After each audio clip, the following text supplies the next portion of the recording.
When your Kubernetes cluster has hundreds of pods running across dozens of namespaces, how do you quickly check what's healthy and what's broken? Let's master the most essential K8s debugging skill. The fundamental command is kubectl get pods. This shows you all pods in your current namespace with their status, restart count, and age. But here's the catch. If you don't specify a namespace, you're only seeing the default namespace, which is often empty in production clusters. To see pods in a specific namespace, use the -n flag followed by the namespace name. Or to see everything across all namespaces at once, use -- all namespaces or the shorthand -A. This is crucial when you're hunting for a pod, but don't know which namespace it's in.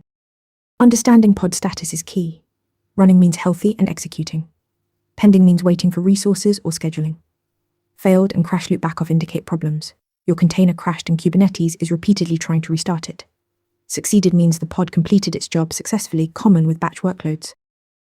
When a pod status looks wrong, kubectl describe pod with the pod name gives you the full story. You'll see recent events, resource requests, and error messages. This is your first debugging step when get pods shows something suspicious. Power user tips. Add -OY to see which node each pod is on and its IP address. Use -W to watch mode and see real-time updates as pods start, restart, or fail. These flags turn a basic status check into a live monitoring tool. kubectl get pods is your K8s diagnostic foundation. Combine it with namespace flags, status awareness, and describe for deep dives. Practice this now, you'll use it every day in production. Ready to practice for your next interview? Interview Mentor lets you answer real questions just like this one. After each answer, you get a detailed grade and personalized tips to improve.